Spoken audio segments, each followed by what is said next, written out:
Eh bien, bonjour à tous. Je suis ravi aujourd'hui d'accueillir Christelle Cronier pour ce livre dont on va parler, qui s'appelle Pas si perché, qui est une promesse, un parcours de vie singulier, passionnant, bien sûr. C'est un livre d'une sorte de coming out spirituel. On peut dire ça comme ça. Bonjour Christelle. Bonjour, oui, oui, on peut tout à fait dire ça comme ça. Ouais.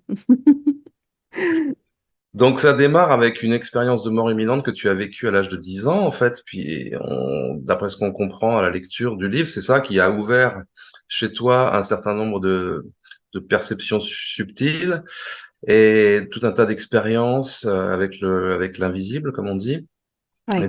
dont tu n'as pas parlé en fait pendant ton enfance, pendant ta jeunesse, dont tu as parlé à part peut-être à des proches, mais en tout cas tu en as parlé publiquement là sur le tard. Et là, pour le coup, avec ce livre, tu racontes tout. On peut dire que là, tu te lâches carrément. Et voilà, c'est ça. Avec moi, c'est tout ou rien. Ouais. Et en effet, j'en ai pas parlé, non seulement pendant mon enfance, mais j'en parle avec ce livre. En fait, il y avait la plupart des gens de ma famille hein, n'étaient absolument pas au courant de tout ça. Je voulais pas les choquer Mhm. parce que je suis dans une famille et un entourage extrêmement cartésien. Et parce que voilà, ça fait pas du tout partie de notre environnement, que la plupart des gens qui sont autour de moi vont avoir des jugements enfin, auprès des personnes qui ont certaines ouvertures. Et j'en ai eu moi-même aussi beaucoup, puisque on est tous, comme on le sait, enfin en tout cas, comme une partie des gens le savent, on est tous conditionnés hein, par notre entourage, notre éducation, les personnes qu'on fréquente, etc., etc. Et c'est ce qui participe à créer notre monde et à créer nos croyances limitantes. D'ailleurs, toutes les croyances en fait sont limitantes, qu'elles soient positives ou négatives, puisque une croyance, ça sert à délimiter notre monde et à nous protéger. Voilà, donc très probablement que tous ceux qui sont autour de moi ont voulu se protéger de quelque chose et me protéger hein, en se mettant dans cet univers si cartésien. Alors, ce que je n'ai pas dit, mais que je dis maintenant, c'est que tu es journaliste, tu es productrice, animatrice de télévision, tu as travaillé pour plusieurs grandes chaînes, plusieurs grands groupes, donc tu évolues dans le monde des médias.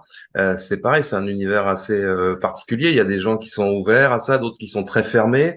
Je pense que tu as été aussi discrète sur ce vécu-là, à cause aussi du milieu professionnel dans lequel tu évoluais, non? Oui, mais complètement, parce que, donc en effet, ça fait 30 ans que je travaille dans les médias, à toutes sortes de postes et pas mal de postes de direction. Et je peux te dire que c'était pas du tout à l'ordre du jour, ce genre de considérations un peu qui vont être. Alors, c'est-à-dire que dans ce monde des médias, l'ego est souvent prédominant. Donc, je pense que c'est aussi ça qui vient empêcher qu'on puisse se connecter ou qu'on puisse voilà, voir certaines choses. Après, j'ai fait beaucoup aussi d'interviews de personnalités, d'artistes, etc. Alors, les artistes sont beaucoup plus ouverts. Euh, alors, peut-être parce que c'est aussi de cette manière-là qu'ils ont compris qu'ils pouvaient aller chercher autre chose, une autre forme d'inspiration, etc. hein.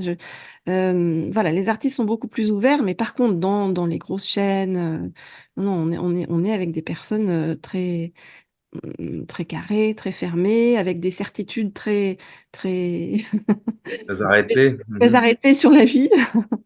Et j'avais en effet peur de heurter. D'autant que, voilà, moi, je continue à travailler dans ce milieu-là. Je donne aussi des conférences dans les grandes entreprises sur la motivation, redonner du sens, etc. Et quand je donne des conférences ou je fais des ateliers dans les grandes entreprises, je m'adresse évidemment à des grosses boîtes, des gros entrepreneurs. Et j'avais pas du tout envie d'être cataloguée comme la fille, ça y est, qui avait craqué, quoi, en fait. Sans Perché, boulot. quoi. Oui. D'où le titre, quoi. Hein. Oui. Parce que j'ai été moi-même dans le jugement, donc je sais ce que c'est. On juge parce qu'on a peur de quelque chose. Donc voilà, sauf que moi, j'ai été dans le jugement, mais après, je n'ai pas pu faire autrement parce que c'est la vie qui m'a forcée, hein. La vie, les épreuves de la vie, euh, voilà, plein de choses sur le chemin qui m'ont forcée à, à ressentir. Voilà. Moi, tout est parti de ressenti, c'est-à-dire qu'il m'arrivait plein de trucs dans tous les domaines, on va dire. Je sais pas si c'est parce que j'avais un profil journaliste qu'on a voulu me faire tester un petit peu tout pour dire, voilà, tu seras en capacité de répercuter le message, j'en sais rien. J'ai souvent l'impression que on se fiche un peu de moi. Je sais pas qui me parle, qui me dit des choses, etc. Mais c'est comme si on jouait un petit peu avec moi des fois.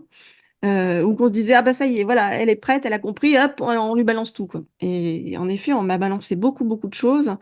Quand je dis beaucoup de choses, c'est beaucoup de connexions, beaucoup d'ouverture, mais de plein de façons différentes, pour me forcer à, quelque part, ouvrir les yeux.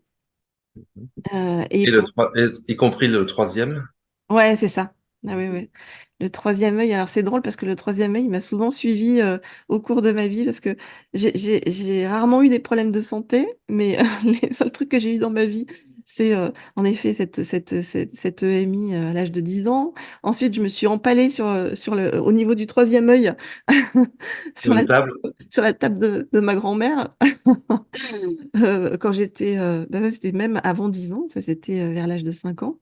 Et j'ai toujours, quand on regarde bien de très près, j'ai j'ai une petite marque au niveau du troisième œil. J'ai eu des trucs hyper bizarres comme ça. Une fois, j'étais en scooter et, et j'avais rendez-vous avec un chasseur de tête, donc un rendez-vous, tu vois, important. Et il pleuvait, etc. Bon, j'arrive au rendez-vous et j'attends. Donc, la secrétaire me reçoit, me met dans le truc d'attente, etc. Et je croise les jambes. Et là, qu'est-ce que je me rends compte de quoi? J'avais un énorme, énorme clou enfoncé dans la cheville. Mais énorme, hein, un truc, je ne comprends pas comment j'ai pu ne rien sentir. Et voilà, alors que le chasseur de tête qui arrive qui me dit bonjour, comment ça va? J'ai dit bah, j'ai un petit problème, j'ai un trou dans la jambe. Il a cru que j'avais complètement. Il a cru que je rigolais, et en fait, non, sans s'en apercevoir, je termine à l'hosto. Depuis, il m'appelle Jésus. Bah oui, c'est une forme de chemin initiatique, tout ça, en fait. Voilà. Ouais, ouais, non, c'est très bizarre. Enfin, bon, ça, c'est des anecdotes rigolotes, mais il y a eu plein de choses et donc d'ouverture, en effet, sur la médiumnité, sur les vies antérieures, sur le magnétisme, sur énormément de choses. J'ai commencé à avoir des lumières autour des gens. Enfin, je me disais, mais qu'est-ce qui se passe? Je voyais des choses sur le front des gens. Enfin, bon. Du coup, tout ça m'a forcé à... Bon, dans un premier temps, je me suis dit, bon, peut-être que, enfin, probablement que je deviens folle, schizophrène, enfin voilà. Sauf que à côté de ça, j'avais l'impression d'être hyper normale. Et puis que, voilà, hein, ça continuait bien dans ma vie, dans mon entourage, etc. Bon, j'ai même fait des tests pour voir si tout allait bien. Euh, et puis moi, je suis quelqu'un qui a eu besoin énormément de preuves. Voilà. Et c'est quand j'ai commencé à avoir ce qui pour moi ont été des preuves que là je me suis dit ah ouais il y a quand même quelque chose. Voilà. Donc il y a quelque chose et ce que je vois ce que je ressens je peux pas le nier. Euh, donc il y a autre chose qui existe et très probablement pour moi aujourd'hui l'humain est un magicien qui s'ignore. Qui s'est oublié, ouais. Ouais. Euh, donc ton livre paru chez Guy Daniel, bien sûr, il se présente aussi comme un guide. C'est un récit de vie, mais tu proposes aussi, comme tu dis, 13 clés pour activer votre boussole intérieure. Et le sous-titre, c'est Comment s'ouvrir à l'invisible pour garder le cap au quotidien. Toi, tu dirais que justement, ça a été plus une aide finalement, cette sensibilité, cette hypersensibilité, cette ouverture sur ton chemin, y compris dans ta vie professionnelle et personnelle, ou est-ce que ça a été un poids? J'imagine qu'avec le temps, ça s'est apaisé aussi en quelque sorte, si c'était plus difficile au début. Aujourd'hui oui c'est une aide formidable en fait. J'ai une aide formidable, enfin, à plein de niveaux, hein, Mais après, ça peut être des petits trucs tout bêtes, hein. Par exemple, quand j'ai une réunion importante de boulot, je peux me concentrer sur la personne et c'est comme si je ressentais ses émotions, son vécu, etc. Tout ça, ce qui fait que quand j'arrive à la réunion, j'ai une toute autre approche de la personne qui est une approche beaucoup plus énergétique et tout de suite, le fit passe. Et ça me déclenche en fait des contrats, des machins, etc. Enfin, bon, ça, c'est sur le plan professionnel, hein, si tu veux. Euh, par contre, j'ai longtemps pris ça comme un point, hein, parce que, voilà, comme je te dis, j'avais peur ouais, j'avais peur d'être devenue folle, donc voilà. Euh, et de deux, c'est souvent arrivé, toutes ces ouvertures sont souvent arrivées au fil de périodes très difficiles et très douloureuses de ma vie. Quand j'ai dû traverser des obstacles, des défis, des choses très, très violentes. Parce qu'en fait, euh, je ne sais pas si c'est obligatoirement comme ça que ça se passe hein, pour tout le monde. En tout cas, moi, ce que j'ai noté, c'est que les plus grosses ouvertures, on va dire, les plus grosses connexions que j'ai eues, ça a été quand j'ai eu des choses très, très douloureuses. Ou alors, on me faisait expérimenter quelque chose. Par exemple, à un moment donné, concernant le magnétisme, pendant 3 mois, j'ai eu des fourmis dans le bras gauche. Je regardais sur Internet. On m'a dit sur Internet que j'allais faire une crise cardiaque. Je fais OK. Sauf que ce qui était très bizarre, c'est qu'à chaque fois que j'approchais ma main de quelqu'un ou d'une plante, voilà, les fourmis s'arrêtaient. Donc ça, c'est comme ça que j'ai découvert que j'avais du magnétisme au départ, hein. Et comme la Hmm. vie ne te laisse jamais sans explication au final, hein. Euh, on dit, je crois que les bouddhistes qui disent quand l'élève est prêt, le maître apparaît. Voilà que moi, à ce moment-là, bah, j'ai croisé le chemin de magnétiseur, alors que jusqu'à présent, j'avais jamais voilà, été voir des magnétiseurs ou énergétiseurs, etc., qui ont donc en effet rigolé quand je leur ai dit que j'avais des fourmis, etc., et qui m'ont expliqué voilà ce qui m'arrivait. Après, je suis partie à Bali à la rencontre de guérisseurs avec une chamane. Euh, et, euh, et là, en fait, les guérisseurs entre guillemets, enseigné, hein, appris à me servir de ce qui m'arrivait. Et voilà, et je suis rentrée bon, en me disant, bon, bah super, j'ai appris un nouveau truc, etc. Sauf que juste derrière, mon fils a eu un accident très grave. De VTT, ouais. Ouais, c'est ça. Il s'est cassé la figure en vélo en montagne. Enfin, il s'est pris un mur en pleine pente. Bon, il a failli, d'abord, il a failli mourir. Ensuite, il a failli finir paraplégique. Et il a fait 4 mois d'hosto. Et moi, donc, bon, je suis allée le rejoindre donc, à l'hôpital, aux urgences. Bah, il souffrait énormément. Et il supportait pas la morphine. Donc, il hurlait, etc. Toutes les nuits, je ne savais pas quoi faire, hein, je suis une maman. Eh ben, j'ai passé mes mains de ses pieds à sa tête. Voilà. Et, et ça, c'est un truc très bizarre qui s'est déclenché, c'est que moi je suis pas une scientifique, hein, je suis plutôt littéraire, éditoriale, etc. C'est comme si je connaissais parfaitement l'anatomie de son corps, mais là, quand je dis l'anatomie, c'est à l'intérieur, hein, c'est-à-dire que je voyais les nerfs, les veines, tout, quoi, en fait, et je voyais des couleurs à différents endroits de son corps. Donc, je voyais quand ça n'allait pas, je voyais que c'était noir, et je voyais que quand j'apposais mes mains longtemps à cet endroit-là, il y avait du vert qui revenait. J'ai appris plus tard que le vert, c'était la couleur de la guérison. Et donc, lorsque je passais mes mains sur lui, je voyais, mais tout, comme si je voyais tout l'intérieur de son corps. Et avec des couleurs différentes aux différents endroits de son corps. Enfin, c'était très, très étrange. Et le matin, il me disait, Maman, c'est bizarre, j'ai plus mal. Alors, je suis absolument pas pour, comment dire, prôner de remplacer la médecine traditionnelle par autre chose, etc., hein, c'est pas ça. Sauf que je me dis souvent que quand on voit les effets, alors là, c'est le magnétisme, mais après, c'est aussi les coupeurs de feu, c'est aussi plein de monde qui ont différents types je sais pas si on peut appeler ça de don, en tout cas d'expertise, on va dire. Ben, je me dis que ça serait très utile, comme dans la médecine orientale, de prendre le corps et l'âme, et puis voilà, de s'ouvrir aussi à d'autres techniques, Mhm. auxquelles je ne me serais pas ouvert bien des années avant, hein, voilà. Tu t'es formé de manière sérieuse ou un peu en dilettante auprès de différents... Tu parlais des guérisseurs de Bali, tu parlais de magnétiseurs, des gens comme ça. Tu as fait des formations poussées ou tu t'es juste entretenu avec ces gens-là qui t'ont guidé comme ça, de manière un peu informelle? Non, moi j'ai fait des formes. Alors je suis un peu une dingo dans tout ce que je fais, mais quel que soit le domaine, en fait, je suis quelqu'un qui a constamment besoin d'apprendre, de comprendre d'abord, hein, et ensuite d'apprendre, parce que c'est ça, c'est mon côté assez rationnel aussi, hein, qui a besoin de se raccrocher à certaines choses. Euh, mais après, j'arrive comment dire, à désapprendre et à me caler uniquement sur mes ressentis. Le truc, c'est que je suis aussi je suis aussi partie de ce qu'on appelle les HPI, les enfants zèbres. C'est-à-dire que on m'a expliqué, parce que moi j'ai longtemps cru que c'était une tare, ça, d'être comme ça, parce que je comprenais pas. C'est-à-dire que je me disais, les gens, de façon générale, quand ils ont une idée, ils arrivent à, comment dire, à faire cette idée, à aller jusqu'au bout, voilà, et puis après ils passent à une autre idée. Moi, c'est pas du tout ça. J'ai une idée ou un ressenti, machin, etc. Et il y a 15 15 cellules qui s'ouvrent dans ma tête avec 15 autres idées qui emmènent vers 15, voilà.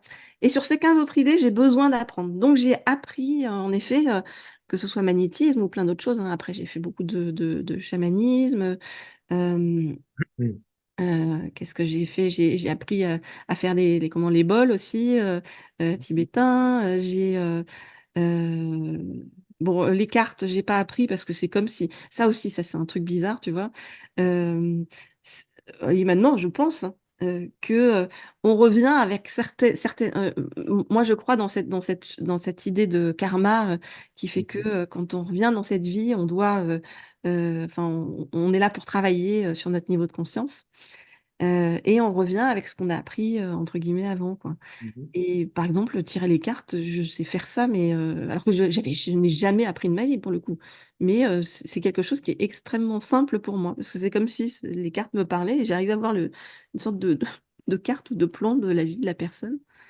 Ou si je me concentre aussi sur les yeux de quelqu'un, c'est comme si j'avais l'impression de me fondre dans la personne et de savoir des choses sur voilà, sur cette personne.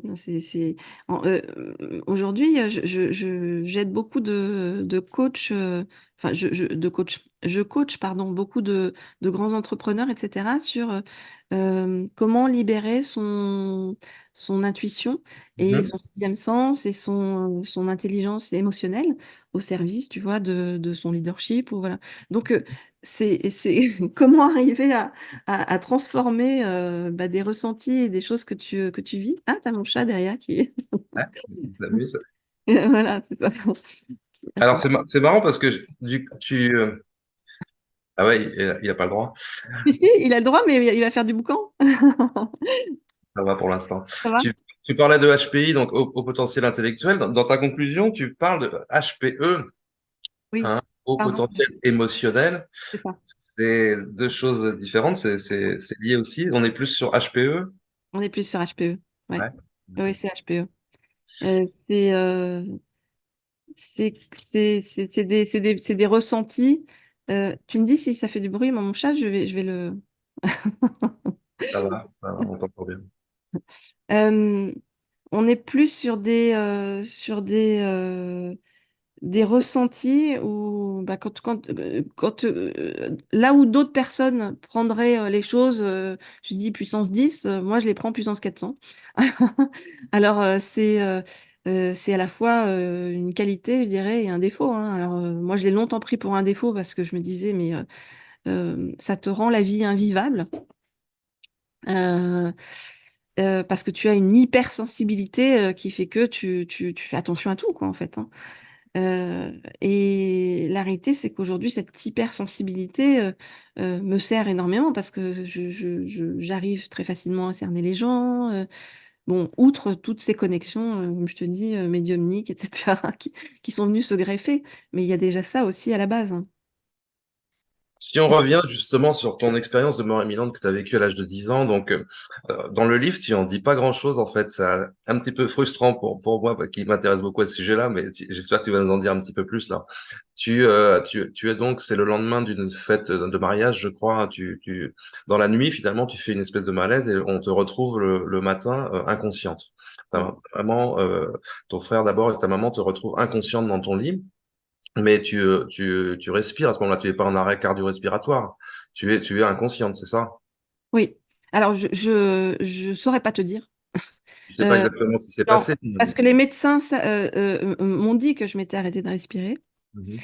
Pendant 3 ans derrière, les médecins ont fait des tests sur moi, donc c'était assez pénible, hein, parce que j'étais une enfant et on me mettait des casques avec des électrodes, etc. Fallait que je reste réveillée toute la nuit pour pouvoir dormir le matin. Enfin bon, c'était le bazar.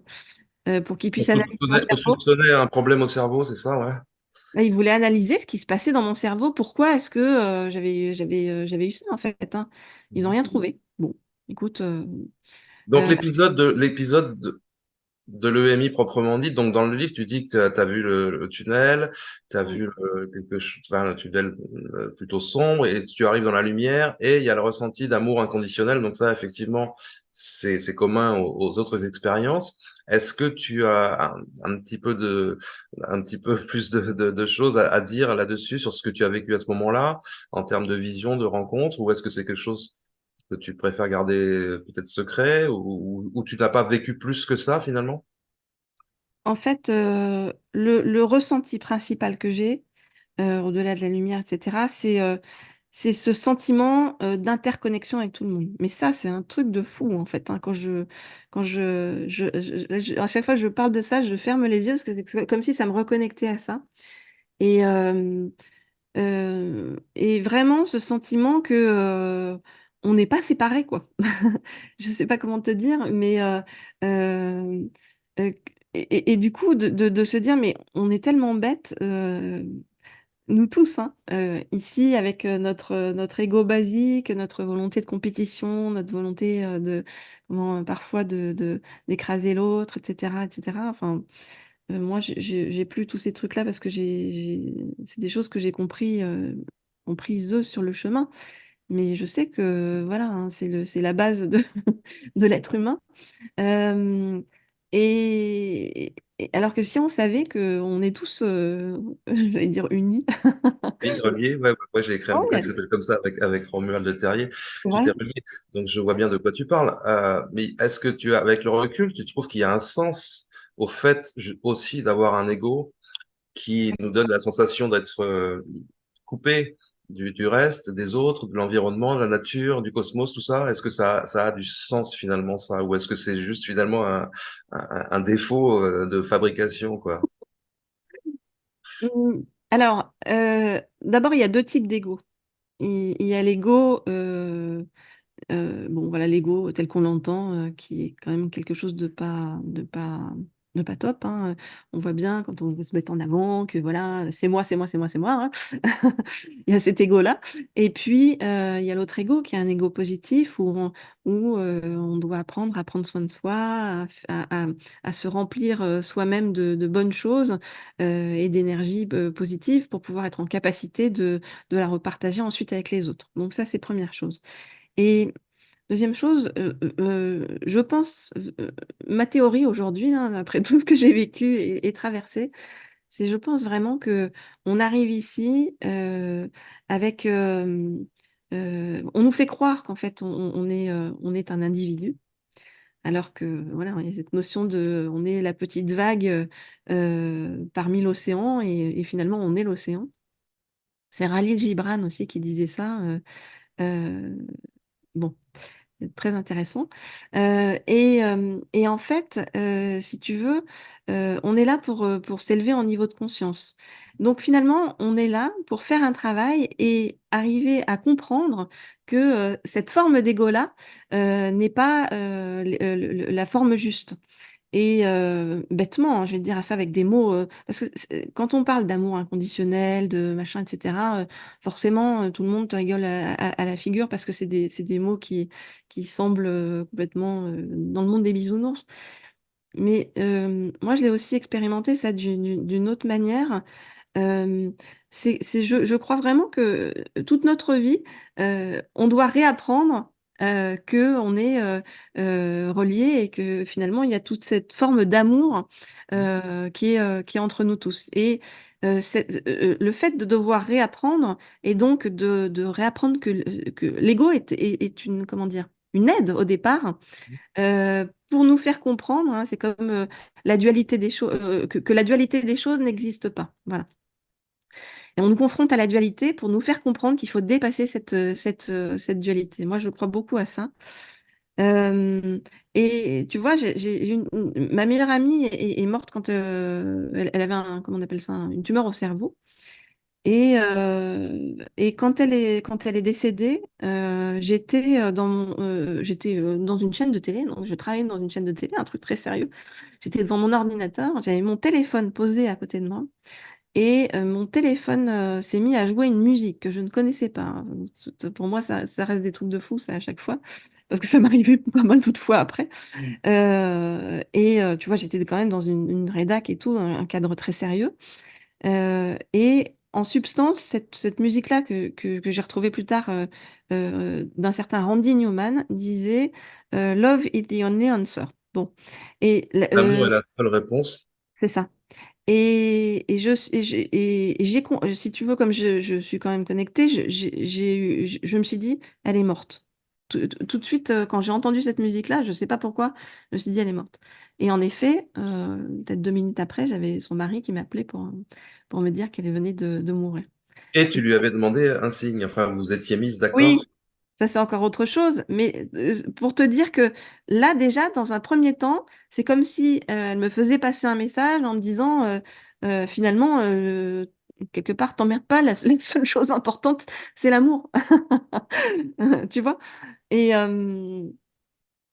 voilà, donc je pense que toute notre vie, on travaille sur notre âme que on nous met exprès dans une sorte de théâtre hein, ou de cirque, c'est Truman Show ou c'est tu sais Matrix, hein, où on nous fait croire que voilà on est très important, on te colle une étiquette dessus, voilà toi tu es directeur de machin bidule, alors tu te dis waouh c'est super et puis j'ai j'ai du pouvoir sur les autres et puis si j'arrive à amasser de l'argent ça va être formidable parce que voilà je vais encore avoir plus de pouvoir. Alors je dis attention je dis pas que l'argent est négatif hein. L'argent, c'est une énergie qui est, j'allais dire, vide hein, et qui va avoir le sens que tu lui donnes. Donc l'argent peut être utilisé de façon extrêmement positive.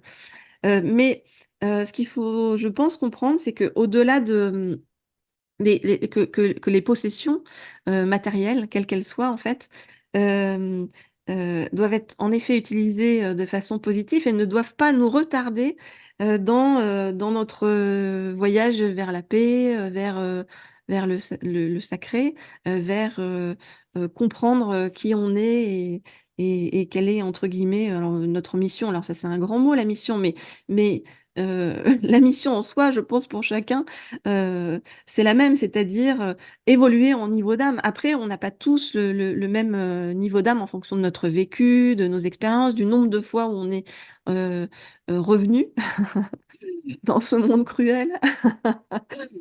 Mais on est tous passés, en tout cas, par le niveau d'âme inférieur pour pouvoir s'élever de plus en plus au fur et à mesure qu'on comprend de plus en plus de choses. Ouais, alors ce qui est intéressant justement dans le livre, c'est que le jeu du pouvoir, tu dis que tu l'as joué un peu quand même, puisque tu avais une certaine fierté à avoir des belles cartes de visite, euh, en français d'un côté, en anglais de l'autre, avec des titres un peu ronflants et tout ça. Et malgré tout, tu avais déjà cette vie subtile, cette relation à l'invisible. Donc c'est comme s'il fallait malgré tout que tu parcours ce chemin-là, quoi, pour aller au bout de la démarche, comprendre que le pouvoir est une espèce d'illusion, que l'importance, enfin, il fallait que tu marches sur ce chemin de l'ego, de l'ego, comme tu disais, le premier ego, l'ego plutôt négatif, pour comprendre il s'agit de dépasser, en fait, ça, bien sûr. En effet, j'étais à l'époque directrice des magazines en chaîne, dans des grosses chaînes. Donc, directrice des magazines, c'est souvent un poste très envié parce que tu vois beaucoup de personnalités. C'est toi qui choisis les présentateurs des émissions et les émissions que tu mets à l'antenne, etc., etc. Bon. Et j'étais en effet très fière de ça. J'étais dans mon masque social avec ma petite carte de visite en France, écrite en français devant, en anglais derrière, formidable. Tous les gens qui m'appelaient 300 fois par jour hein, pour me dire on va se faire un déjeuner, etc. Bon, ok. Et en filigrane, je vivais toujours des choses qu'on qualifierait un petit peu de paranormal, hein, euh, sauf que moi, j'avais décidé de les cadrer. J'y prêtais pas attention, ou alors je me disais, bon, ben, j'ai beaucoup d'imagination. Je suis quelqu'un de très créatif. Voilà. Donc, j'avais cadré ça, ça ne me faisait pas peur. Mais la troisième donnée, c'est que je ne comprenais pas pourquoi, ayant tout ce qu'on dit, si tu veux, qui est bon pour l'ego, etc., dans ce masque social, donc une position, on va dire, privilégiée, je n'étais pas heureuse. Alors, tout ça mêlé a fait un petit cocktail sympathique qui a fait que j'ai décidé de partir, hein. J'ai donc, on va dire, clashé un gros poste de façon volontaire, hein. Je suis partie, j'ai décidé de repartir sur les routes et je suis partie interviewer ben, plein de gens. À commencer par beaucoup de personnes dans le développement personnel, aussi beaucoup de grands champions, comment dire, des grands entrepreneurs aussi. Ce que je voulais comprendre, en fait, qu'est-ce que c'était que réussir sa vie. J'ai commencé comme ça. En fait, c'est par étapes, tu vois, c'est qu'est-ce que réussir sa vie? Tu l'as fait pour toi, ça, c'était pas professionnel, du coup, c'était pour ton propre Ah oui, oui, enrichissement. oui. Je suis repartie vraiment, vraiment sur les routes pour moi, pour essayer d'être enfin heureuse et de trouver du sens en fait dans ce que je faisais parce que je m'épanouissais pas avec des gens aussi dans les grosses boîtes, tu sais, où quand tu arrives, ils sont tous à côté de la machine à café en train de dire ah, qu'est-ce que je vais avoir une réunion derrière, ça va être horrible. Et puis je vais faire ci. Et, toute la journée, je me suis dit non, je peux pas vivre ma vie comme ça. Je peux pas continuer. Et voilà, c'était un peu une folie, hein. Mais c'est là où ça a commencé à m'apprendre énormément de choses. Donc, mais ça a été par palier. Donc, j'ai appris, enfin, entre guillemets, appris, compris, on va dire, dans un premier temps, que la réussite, ben, évidemment, elle est propre à chacun hein, en fonction de la définition qu'on lui donne. Ensuite, j'ai appris de différents outils de la réussite, de la motivation, etc., tout ce que tu veux, et de redonner du sens. Ensuite, je suis passée sur le palier de l'optimisme, j'en ai fait un bouquin qui s'appelle Le pouvoir de l'optimisme et qui m'a ouvert plein d'autres connexions, on va dire, mais je restais encore très cartésienne dans ma façon d'expliquer les choses, on va dire. Et puis là, petit à petit, c'est là où se sont déchaînés tous les phénomènes, voilà, que je pouvais avoir médiumniques et autres. Bon, voilà, je voyais des choses sur les gens, je leur disais, et puis ça leur arrivait dans leur vie, tu vois. Donc je me dis, ouh, mince, ça c'est le premier truc. Où je vois des personnes qui sont décédées. Alors je sais qu'elles sont décédées parce que c'est comme si on me le disait, tu vois. Enfin, euh, et, euh, et j'en parle aux personnes qui sont en face de moi. Ça a commencé avec une de mes amies. Je lui dis, mais ton père, hein, il y a ton père. Et j'ai osé lui dire parce que je savais elle-même était assez ouverte à tout ça, hein, parce que sinon je ne dis pas, hein. Et donc je lui ai dit le message que voulait lui passer son père. Et elle me dit, attends, je vais aller chercher une photo de mon père.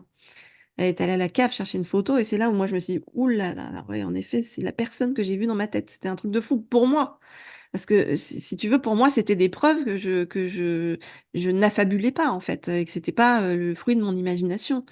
Et ça m'est arrivé plein d'autres fois où, en effet, j'ai vu des gens dans ma tête où après on m'a remontré une photo. Où, hein, j'ai fait, ah ouais. Euh, Tu dis dans ma tête, c'est-à-dire que ça apparaît vraiment dans ton espace intérieur. C'est pas des apparitions, des matérialisations de défunts comme ça dans ton champ de vision naturel. alors, il y a plein de choses Plutôt différentes. une vision d'esprit. Vas-y, décris-le si tu peux, ouais. Ouais, il y a plein de choses différentes. Alors, quand c'est comme ça, des personnes, on va dire, qui sont là pour parler à la personne qui est en face de moi, Mhm. euh, là, je vois la personne, en effet, c'est comme une vision. Je vois la personne et je la vois me dire quelque chose. Voilà. Par contre, j'ai aussi eu des trucs du genre, et ça c'était encore antérieur à ça, Mhm. où bah, j'étais dans ma chambre. C'est souvent c'est passé dans ma chambre le soir, enfin, c'est-à-dire en gros à un moment où je suis tranquille, quoi, en fait. Hein.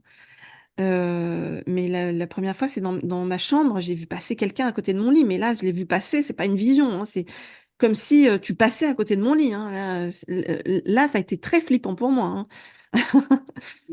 Surtout que la personne m'a pas regardé, et passé à côté de mon lit. C'était un gars, je le vois encore, assez rougeau, avec un attaché-caisse, voilà, et bon, au fur et à mesure que j'ai vécu d'autres trucs comme ça, après, on m'a fait comprendre que je faisais partie aussi de ce qu'on appelle les passeurs d'âme. Mais tu vois, ça faisait beaucoup pour moi, hein. C'est-à-dire que la médiumnité, le passeur d'âme, le magnétisme, les couleurs, donc voir les auras. euh, et puis après, un truc sur lequel aussi qui me vient énormément sur les gens, c'est si je me concentre sur une personne pendant un moment, je vois ce que... Alors là, pour le coup, je peux pas prouver parce que c'est quelque chose d'impalpable, mais je vois ce que je pense être une ou deux vies antérieures de la personne. Et ce qui est très bizarre, c'est que quand j'en parle à la personne, c'est comme si cette vie antérieure qu'on me donnait sur cette personne-là était là pour venir l'aider à comprendre une problématique du moment. Mhm. Et à analyser certaines choses, tu vois. Et après, je me suis renseignée aussi sur tous ces trucs de réincarnation, etc. Mais il y a des trucs tellement fous. Euh, il y a, par exemple, il y avait un bébé de 9 mois qui avait une peur panique de l'eau. Et quand il a grandi, ça a continué. Et en fait, il se rappelait, ce bébé, avoir été une petite fille. Enfin, il se rappelait, comment en tout cas, avoir été une petite fille qui avait été éclaboussée par un bus et qui était tombée dans une rizière et qui avait été noyée. Tu vois?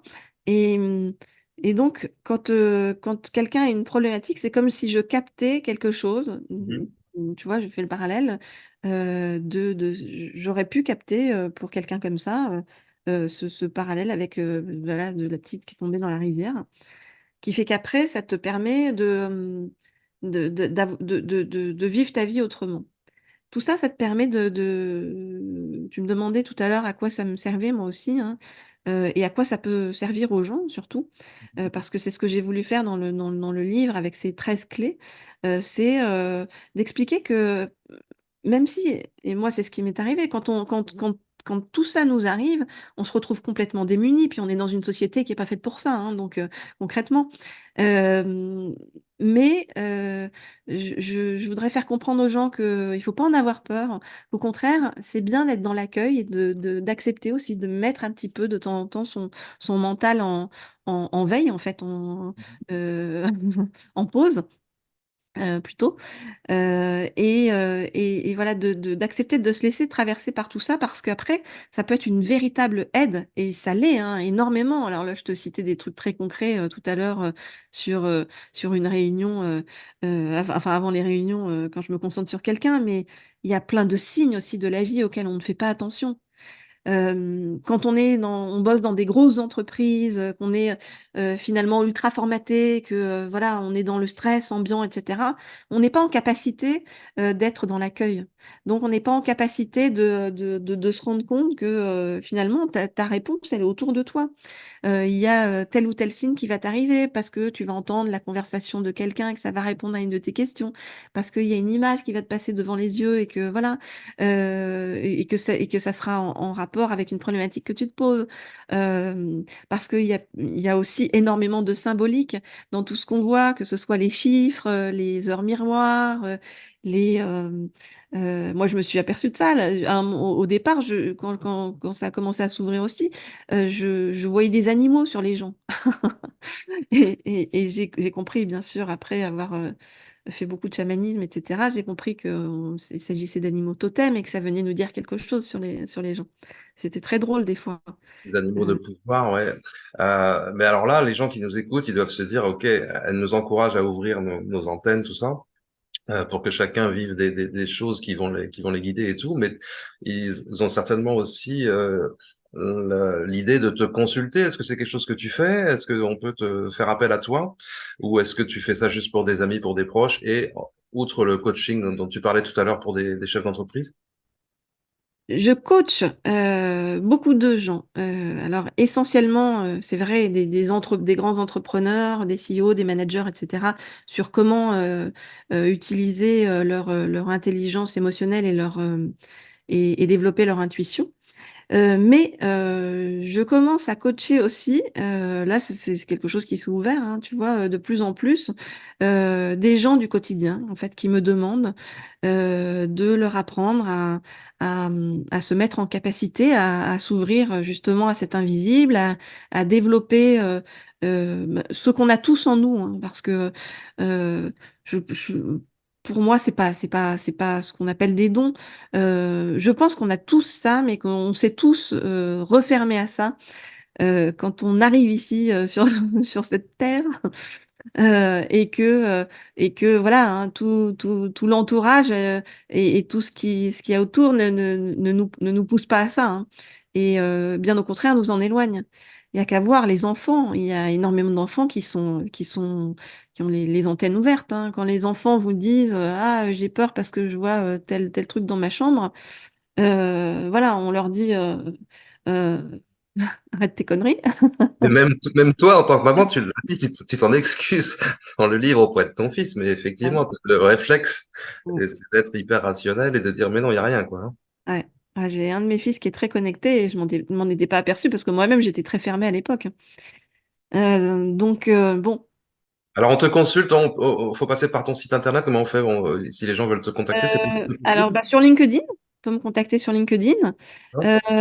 Je j'ai pas fait de site internet encore, mais c'est en cours. D'accord. Voilà. Ou alors sur mon Instagram, D'accord. c'est Christelle Cronier, ou par mail à christellecronier.tv@gmail.com. D'accord. Et tu parles de coaching, donc tu parles pas de consultation médiumnique ou de choses comme ça, tu restes dans un concept de coaching, d'accompagnement de vie? Ouais, pour l'instant, je suis restée là-dedans parce que je fais aussi beaucoup de choses à côté. Enfin, j'ai pas laissé tomber ma carrière ni dans les médias, ni voilà, ni tout ce que je fais au niveau conférence, etc. D'accord. Euh, Bon, on verra plus tard l'évolution de la vie, mais moi, je suis quelqu'un encore une fois, de cartésien. Et c'est vrai que tout ça m'arrive comme ça et voilà, il faut que j'y aille pas à pas, je crois. D'accord. Justement, pour rester quand même sur ce domaine de la médiumnité qui fascine tout le monde, hein, comment tu conçois justement l'au-delà, l'invisible? Est-ce qu'on est entouré de défunts en permanence? Est-ce qu'on a des guides qui sont nos guides? Est-ce que ce sont des entités désincarnées? Est-ce qu'il y a des guides qui se sont jamais incarnés? Enfin, tout ça, tu vois, ça reste très très nébuleux pour tout le monde. Comment toi tu conçois ça aujourd'hui? Euh, Moi, je me suis posé aussi, évidemment, comme tout le monde, beaucoup de questions. Et euh, ce que je pense, en tout cas, ma théorie, c'est que il doit y avoir ce qu'on appelle des mondes parallèles. un ou des mondes parallèles avec des personnes qui veulent nous faire passer des choses depuis ces mondes-là. Je pense que ce sont des mondes beaucoup plus évolués que notre monde à nous. C'est comme si notre monde, c'était, j'allais dire, le bas du bas, et que on vient tous expérimenter ici cette forme de dualité.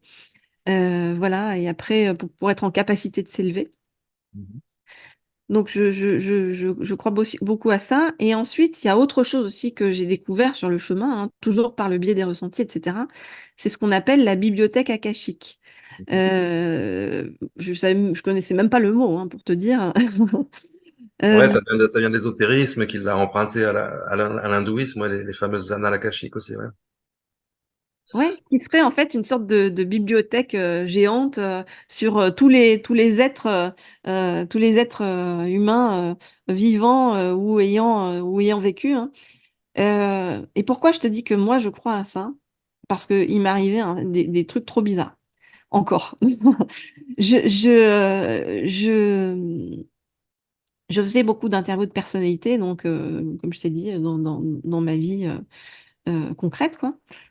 Et quand j'ai commencé à avoir tous ces ressentis, ces médiumnités, etc., je me suis dit, tiens, c'est marrant, je vais essayer de me concentrer sur des personnalités qui sont décédées. Oui, si on parle dans le livre, bien sûr, ouais. Ouais. Et ça, c'est encore un truc trop bizarre, hein. Et donc, je me concentre, mais sans rien, c'est-à-dire que je me mets en méditation. Et là, euh, qui je vois arriver. Enfin, là, on a l'impression vraiment que je suis perchée, mais je vais t'expliquer après des preuves qui m'ont moi-même complètement assise, quoi. Victor Hugo. Voilà. Victor Hugo, et je vois plein de trucs sur Victor Hugo, sur sa vie. Je vois un vieil homme allongé sur un lit. Je vois une petite fille bouclée. J'entends des trucs, plein de choses, dont des trucs comme Sarah Bernard. Et un truc qui revenait tout le temps, c'était Amélia, Amélia, Amélia, Amélia. Bon, je finis ma méditation, machin, et en fait, quand je fais ça, je suis en écriture automatique, hein. Donc, c'est-à-dire que j'ai les yeux fermés avec un papier devant moi et que je note ce qu'on me dit, quoi, en fait, hein. Je relis. Je relis ma page. Alors souvent, c'est pas très facile à relire parce que c'est écrit de façon un peu bizarre. Bon, mais je vais ensuite. Ce qu'il y a de bien avec les personnalités, c'est que je peux aller chercher des trucs sur Internet pour vérifier. Et je te jure que, par exemple, Sarah Bernard, je ne savais pas si elle était du même siècle que Victor Hugo, hein, mais vraiment, hein, ça c'est. Et il se trouve que donc sur Internet, je me rends compte qu'ils ont été amants et qu'elle était là ben, quand il est mort sur son lit de mort. La première image que j'ai vue dans ma tête de lui, c'était lui allongé. Et en fait, le lendemain, j'étais sur Twitter, devenu X, et je vois un gars, un littéraire en fait, qui avait posté un truc, un journal de l'époque, qui célébrait, je sais plus si c'était je crois que c'était le bicentenaire de la mort de Victor Hugo, un truc comme ça, et c'était exactement la photo que j'avais vue dans ma tête. Donc je me dis, c'est quand même dingue en fait que j'ai fait ce truc-là là autour de Victor Hugo alors que c'est pile la date de son, je sais plus bicentenaire ou machin de sa mort. Centenaire, peut-être, oui. Ouais, je me souviens plus parce que j'ai pas, pour le coup, moi, j'ai pas mémoire des chiffres. Alors ça, c'est c'est mon problème. Mais voilà. Et ensuite, ce truc-là, mais le truc qui m'a fait vraiment très très peur, c'était d'avoir entendu tout le temps Amélia, Amélia, Amélia. Pourquoi? Parce que j'ai retrouvé sur Internet ce que je ne savais pas. C'était un truc que je ne savais pas que Victor Hugo, quand sa fille est morte. Alors je connais en gros la bio de Victor Hugo comme tout le monde, hein, donc je savais évidemment qu'il avait sa fille qui était morte, Léopoldine. Ce que je savais pas, c'est que pour essayer de communiquer avec sa fille, il faisait des tables tournantes. Voilà. Et quand il faisait les tables tournantes, eh bien, qui lui répondait? Eh bien, un esprit qui s'appelait Amélia. Ah Excellent. ouais, c'est toute seule chez moi. Le soir, quand j'avais fait ça, franchement, j'ai dormi avec la lumière tellement j'avais peur, hein. Oui, ça fait quand même peur, c'est ça qui m'étonne, moi, parce que j'ai l'impression qu'on devient familiarisé avec ça et qu'il y a une acceptation qui fait qu'il n'y a plus de peur, mais tu dis, il y a encore la peur. Peut-être qu'il y a moins de peur aujourd'hui. Bah, parce que, non, aujourd'hui, j'en ai beaucoup moins parce que j'ai accepté, mais ça, c'était à l'époque et au fur et à mesure, tu te dis, il y a quand même un Alors, truc, avec des esprits, etc. Ouh! alors, tu donnes l'exemple aussi de Léonard de Vinci, Oui, Marcel Proust, etc. À ton avis, qu'est-ce que tu captes justement? Est-ce que tu captes une mémoire qui est enregistrée dans ces fameuses annales ouais, akashiques, je pense. ou est-ce que c'est l'esprit de la personne qui reste finalement accessible? On est la vague, tu as dit, dans l'océan, est-ce qu'on reste la vague de l'autre côté ou est-ce qu'on se dissout dans l'océan? C'est un peu ça aussi, qu'on a du mal à comprendre, c'est complexe, quoi. Mais en tout cas, il y a la mémoire, la trace d'une vie qui reste engrammée quelque part et à laquelle on peut accéder. Comment Ouais. tu, comment tu comprends ça? Ouais, je crois ça, en fait, que, en effet, comme tu dis, la trace d'une vie reste engrammée quelque part. Et où est-ce que ça reste engrammé? Probablement, en tout cas, ce que les gens appellent la bibliothèque akashique.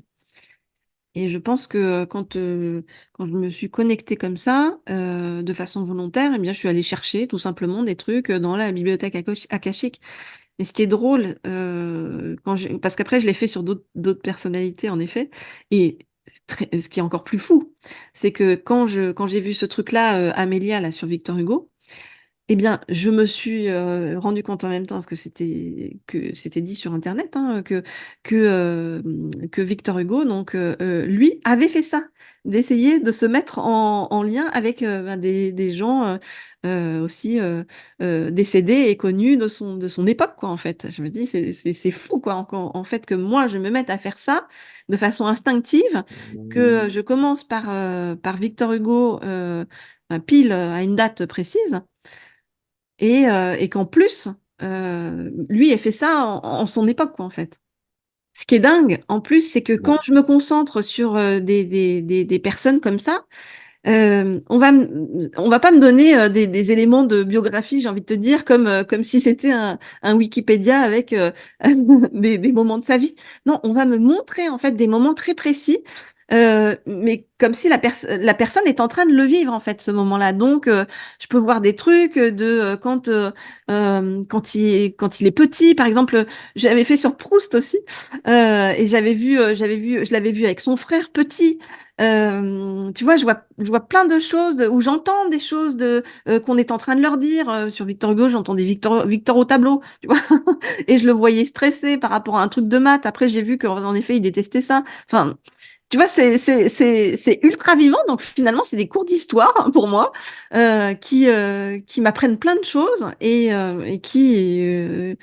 on a l'impression de les vivre avec eux. C'est génial. Enfin, ce côté-là, j'ai trouvé ça super. Même si ça a l'air complètement perché.